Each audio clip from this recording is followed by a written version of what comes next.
Shalom jemaat Tuhan. Judul renungan saat ini, helper, penolong, bukan lemper. Kalau lemper itu di kemana-kemana ini, nanti jadinya orang minta tolong jadinya nanti, karena teriak-teriak kesakitan. Baik, Bapak Ibu dan sahabat Tuhan, setiap orang siapapun pasti membutuhkan yang namanya penolong. Penolong di sini bisa berbicara tentang pasangan hidup, suami, istri, tapi juga berbicara tentang teman, sahabat, kenalan, bahkan itu pemerintah, di mana di saat-saat tertentu, bahkan termasuk gereja, di saat-saat tertentu mereka bisa dipakai oleh Tuhan untuk menjadi penolong dalam hidup kita. Di dalam Yohanes 14 ayat 15-17, Yohanes 14 ayat 15-17, "Jikalau kamu mengasihi aku, kamu akan menuruti segala perintahku. Aku akan minta kepada Bapa, dan Ia akan memberikan kepadamu seorang penolong yang lain, supaya Ia menyertai kamu selama-lamanya, yaitu Roh kebenaran. Dunia tidak dapat menerima Dia, sebab dunia tidak melihat Dia dan tidak mengenal Dia. Tetapi kamu mengenal Dia, sebab Ia menyertai kamu dan akan diam di dalam kamu."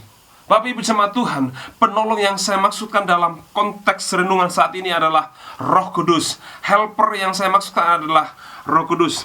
Menarik bahwa dalam bahasa Yunani, kata penolong yang dipakai di sini adalah parakletos. Parakletos itu mempunyai beberapa arti. Yang pertama itu bisa berarti pengacara, pendukung, pembela, bisa berbicara tentang penasihat, bisa berbicara tentang apa? Penolong, tapi juga bisa berarti konselor. Nah, yang saya mau tekankan saat ini adalah konselor. Bapak Ibu tahu bahwa konselor itu mempunyai 3 tugas utama.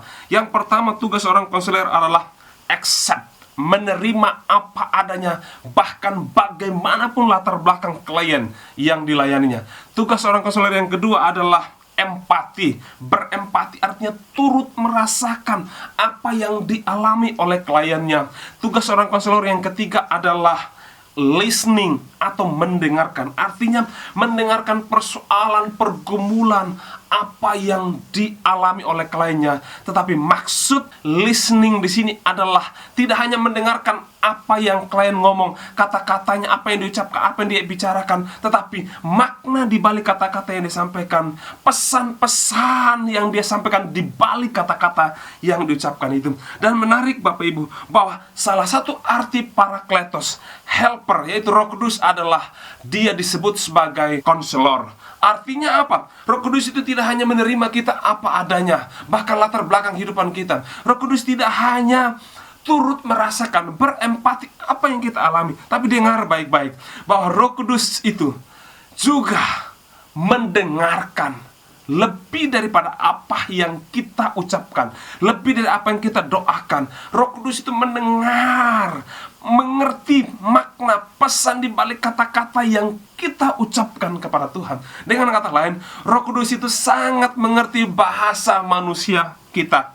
Jadi Bapak Ibu, di dalam momen kita memperingati hari pencurahan Roh Kudus ini, di saat-saat kita mengambil waktu untuk berdoa, untuk minta kepada Tuhan agar Roh Kudus dicurahkan dalam kehidupan kita, agar Roh Kudus memenuhi kehidupan kita, maka dengar baik-baik bahwa seringkali pun kita berkata-kata, seringkali kita berdoa itu terbatas. Tapi dengar baik-baik, pakailah momen ini untuk apa? Sesering mungkin berbicara, sesering mungkin berkata-kata kepada Roh Kudus, karena Roh Kudus sangat mengerti tidak hanya apa yang kita ngomong, tidak hanya pergumulan yang kita ngomong, tapi pesan di balik apa yang kita katakan, makna-makna di balik apa yang kalimat-kalimat, kata-kata yang terbatas kita katakan. Tapi Roh Kudus sangat mengerti itu. Oleh karena itu Bapak Ibu, benar apa yang Rasul Paulus katakan di dalam Roma 8 ayat 26. Demikian juga Roh membantu kita dalam kelemahan kita, sebab kita tidak tahu bagaimana sebenarnya harus berdoa, tetapi Roh sendiri berdoa untuk kita kepada Allah dengan keluhan-keluhan yang tidak terucapkan.